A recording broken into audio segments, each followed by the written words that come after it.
usted siempre nos atiende cuando también hay complicaciones y eso le agradecemos. Un país que lleva 7 días, algunos dicen convulsionado, de violencia, con un paro también, una protesta nacional importante. En estos momentos los indígenas retienen a 2 periodistas de 2 canales de televisión y tienen a 8 o 9 policías retenidos en la Casa del Ágora de la Cultura en Quito. ¿Qué información tiene usted sobre eso? Bueno, yo quisiera empezar este diálogo, Andrea, indicando cuál fue el origen de las protestas. El origen de las protestas fue un hecho de principios, una decisión de principios por parte de la Presidencia de la República, por parte del Gobierno Nacional. Yo había manifestado que jamás claudicaré con un principio. Y no puede ser un principio el hecho de que haya gente que se aproveche de un recurso del Estado que les corresponde a los más pobres para enriquecerse. Y peor todavía, que sea utilizado ese recurso que es subsidiado, sea aprovechado para el contrabando, para actos delictivos, bajo ninguna circunstancia. Es por eso que decidimos nosotros normalizar, regularizar y sincerar los precios del combustible diésel y la gasolina. Bien, ese momento inmediatamente hubo una reacción, por cierto, y la reacción no fue sino de exigirse que se derogue la medida. Nosotros planteamos algo totalmente distinto, que es que no se derogue la medida, sino que se utilice esos recursos realmente para quienes lo requieren, para erradicar la pobreza extrema y ojalá, o por lo menos disminuir la pobreza. Entonces, por eso que hemos hecho un llamado siempre cordial al diálogo a los sectores indígenas, para indicarles de que estamos dispuestos a ceder muchísimos espacios, a utilizar esos recursos para el desarrollo del campo, al cual desde hace largo rato no se les regresa. A ver, desarrollar el campo, qué sé yo, silos, maquinaria, equipos, semillas certificadas, fungicidas, herbicidas, pesticidas, escuelas comunitarias, centros médicos comunitarios, centros de acopio, etcétera, etcétera. Todo aquello que los campesinos, que los indígenas requieran para su desarrollo, ahí estaremos para proporcionárselo, porque para eso esos recursos. Esos recursos, vuelvo a recalcar, no deben estar destinados a enriquecer, peor, a delincuentes. ¿Pero qué sucede? Exacto, vamos por partes, porque usted habla de diálogo, presidente, pero vuelvo a mi pregunta. En este momento hay periodistas retenidos, policías retenidos, están diciéndole a Coavisa y a Teleamazonas que tienen que transmitir en directo lo que ellos están haciendo. Entonces, ¿de qué diálogo estamos hablando? ¿Es posible dialogar? En un momento volvemos a la narrativa. Perfecto. Para poder tener el panorama completo. Yo he recibido la llamada gentil siempre de autoridades nacionales e internacionales que se han comprometido a mediar, a hacer una convocatoria al diálogo. Yo les he manifestado, sí, diálogo, pero primero paz. Primero que los ciudadanos estén en paz, que las ciudades estén abastecidas y que no se esté amenazando con matarlos de hambre. Bajo esas circunstancias no puede haber diálogo.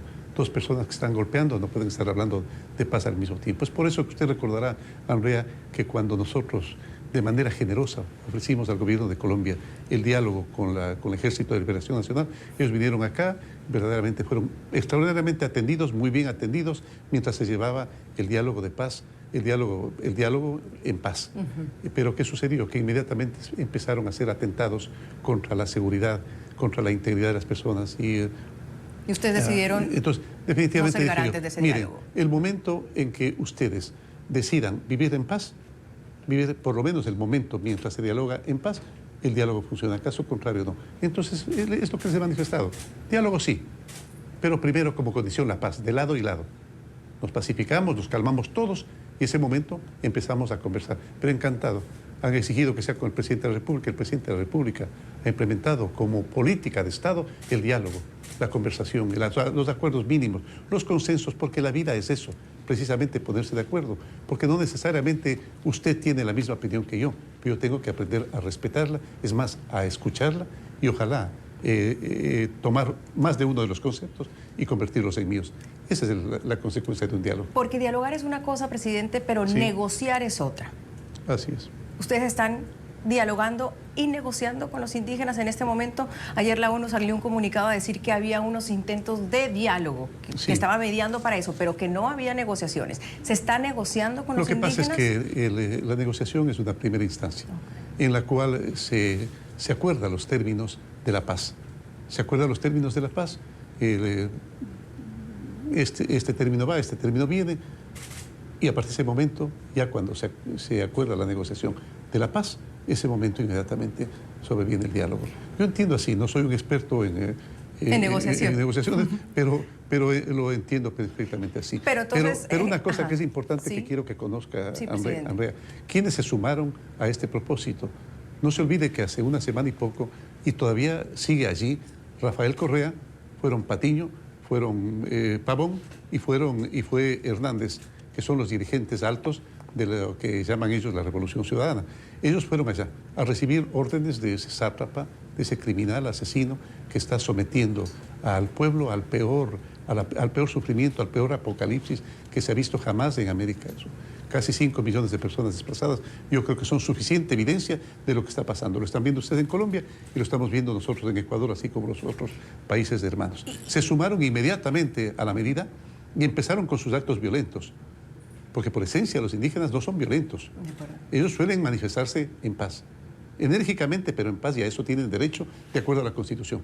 Lo que no tiene derecho nadie es hacer lo que hicieron estos sinvergüenzas, auspiciados desde Caracas y con las órdenes de Maduro y Correa, para empezar a agredir a las personas, a dañar los bienes públicos, principalmente de las ciudades, mire, que son patrimoniales. Han robado en Guayaquil, han dañado en algo Guayaquil, ventajosamente el pueblo de Guayaquil se levantó, y qué casualidad, coincidiendo con la gesta de octubre, para reclamar paz. En Quito, tanto las Fuerzas Armadas cuanto la policía han impedido que causen más daños, pero qué horroroso acto. El prefecto de Azuay, que se hace llamar ahora Yacu Pérez, el prefecto de Azuay ingresa con sus hordas a la ciudad de Cuenca y destruye una ciudad patrimonial.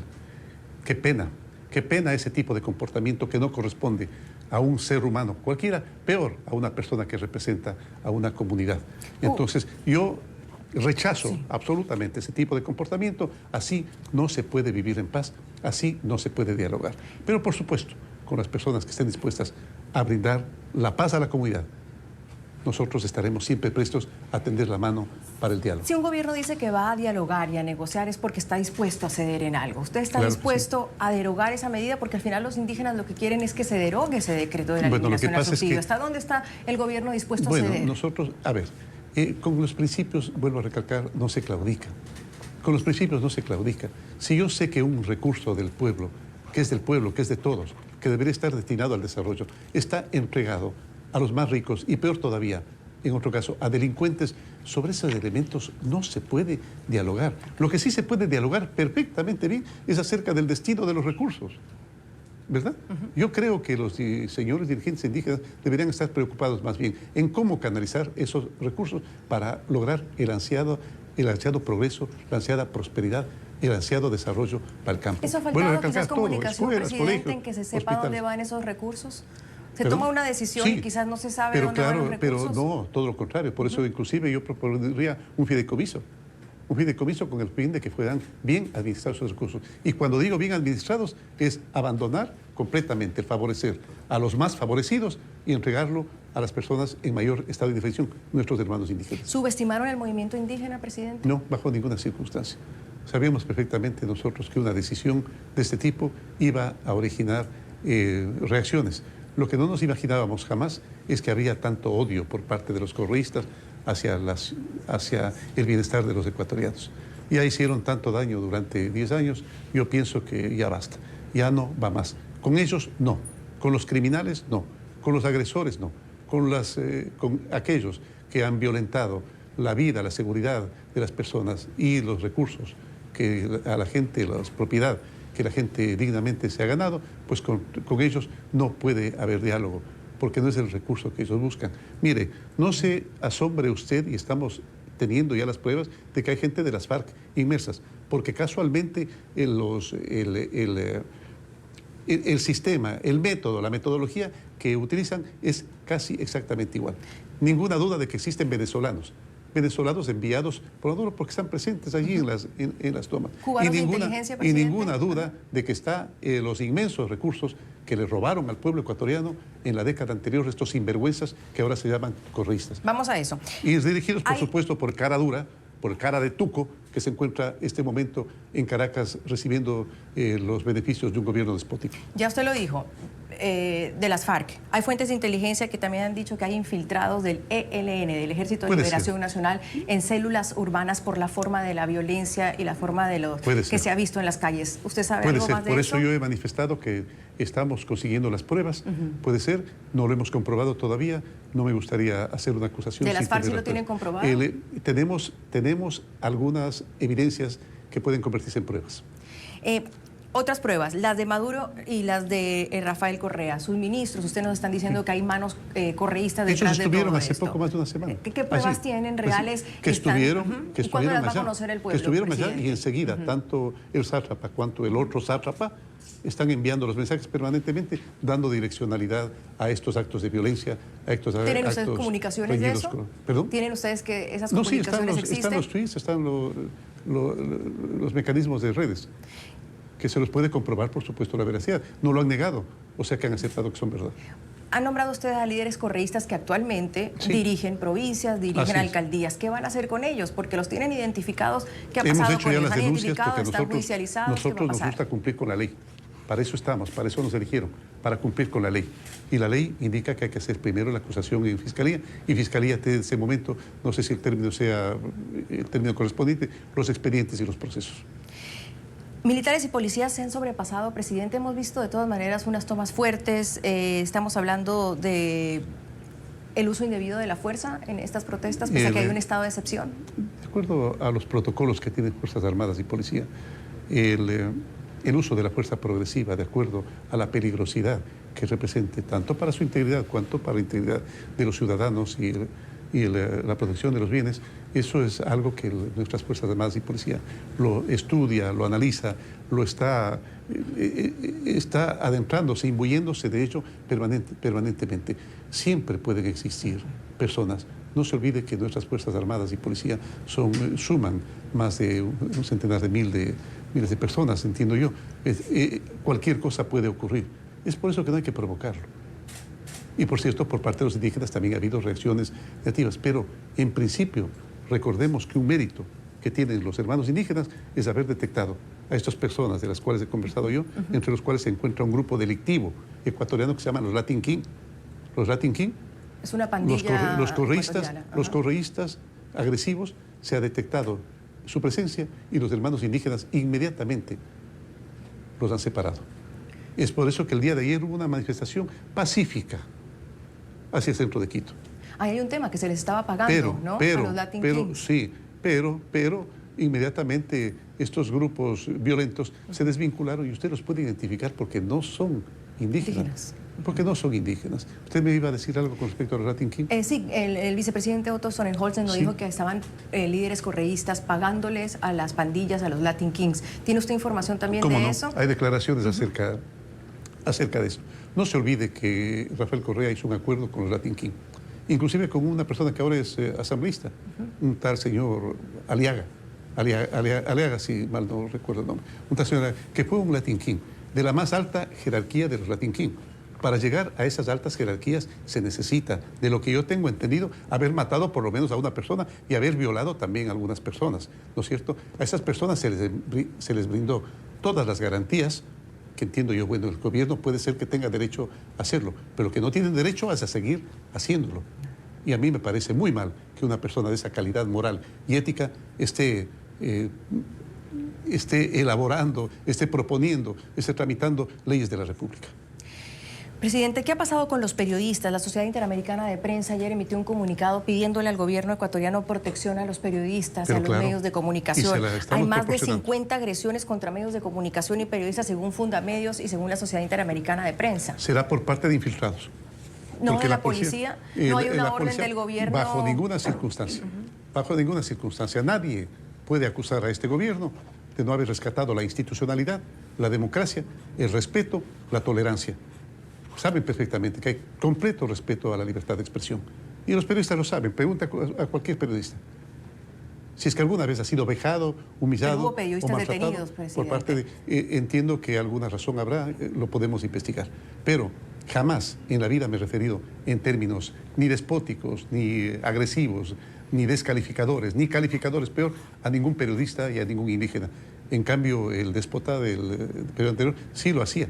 Llamó en más de una ocasión a los periodistas corruptos, a los empresarios corruptos, a los médicos corruptos, a los profesores corruptos, a los indígenas, a los ecologistas, los llamó corruptos, los llamó corruptos. Jamás en la vida esto han escuchado de mis labios. ¿Un intento de golpe de Estado lo llamaría usted, lo que ha pasado esta semana? Sí, es un proceso de desestabilización, porque sienten que se les cae el arbolito, como suelen decir al pavo real, como suelen decir ¿Y están preparados? México. ¿Podría volver a pasar? ¿Saben ustedes? ¿Tienen no información de que Mire, podría suceder nuevamente? Es la mecánica, es la tónica de todos los días. Y va a ser la tónica hasta el final del gobierno, pero por supuesto, el pueblo ecuatoriano ya lo manifestó ayer en sendas manifestaciones blancas por la paz, no lo va a permitir. Y no es cuestión de cuidar un puesto. Mire, Andrea, yo lo manifesté desde el primer momento. Yo jamás busqué este puesto, pero si estoy aquí, me corresponde cumplir con la tarea que es la de cuidar de los ecuatorianos y cuidar de que se cuide con la Constitución y la democracia. Yo puedo irme mañana y no me despeino. Pero con principios no se claudica. Vuelvo a recalcar. Yo soy una persona de principios y con eso no es negociable. No es que se pone en el baratillo el principio. Todo lo contrario, pues hay que cumplirlo. Hay que cumplirlos y hacer cumplir, por supuesto. Usted habla mucho de la paz. ¿Pensó en renunciar por la paz del país en algún momento? Mire, como decía Bolívar en algún momento, si mi muerte contribuye a que cesen los partidos y haya la paz, encantado. No faltaba más. Por la paz, todo. ¿Pero pensó en renunciar en esta semana? No, bajo ninguna circunstancia, porque primero tengo que pacificar el país. ¿Pensó en que podría ser derrocado en algún momento? ¿Pensó que usted también iba a entrar a la lista de los presidentes derrocados en este país? ¿Tuvo temor? No. Yo hace 20 años, estimada Andrés, estaba muerto. Los médicos ya determinaron que estaba muerto. ¿No es cierto? A mí Dios me proporcionó 20 años más de vida y le estoy totalmente agradecido y le rezo y le agradezco todos los días. Pero miedo a la muerte no tengo, porque sé perfectamente lo que significa la muerte. No es sino volver a casa, volver nuevamente a la casa, a la posada del alma, al reposo del alma. Pero mientras esté vivo, a cumplir con la Constitución y más aún, el momento en que me ha correspondido dirigir un país, hacer cumplir la Constitución, a defender la democracia, a defender la libertad y a defender la paz. Finalizo con esto porque sé que se tiene que ir. Correa propone llamar a elecciones anticipadas y él dice que él si pudiera sería candidato. ¿Eso puede pasar en el Ecuador? ¿Rafael Correa podría ser candidato? ¿Qué pasaría si él llega al país? Andrea, a diferencia de lo que sucedía en el periodo pasado en el cual se ordenaba al Consejo Nacional Electoral, se ordenaba a Fiscalía, se ordenaba a Contraloría, se ordenaba a los jueces que tomen una decisión. Yo no quiero, bajo ninguna circunstancia, volver a pasar por aquello. Todo lo contrario, serán las instancias correspondientes. Consejo Nacional Electoral, será la Corte Constitucional la que determine si es que puede o no puede participar el señor y por cierto, las instancias democráticas, si es que quieren o no que su presidente continúe. Pero en los casos de que él viniera, escuchaba esta mañana a algunos analistas, él podría ser tomado preso por los casos que tiene abiertos, el presidente Correa. Bueno, lo que pasa es que se robaron el país. Lo que pasa es que inundaron el país de obras llenas de corrupción y mal hechas. Entonces, bajo ninguna circunstancia va a creer que si es que hay una orden de captura, no se va a poder ejecutar. Presidente, yo le agradezco muchísimo por su tiempo para toda América Latina y para Colombia que nos escucha. Muy amable. Gracias. Gracias.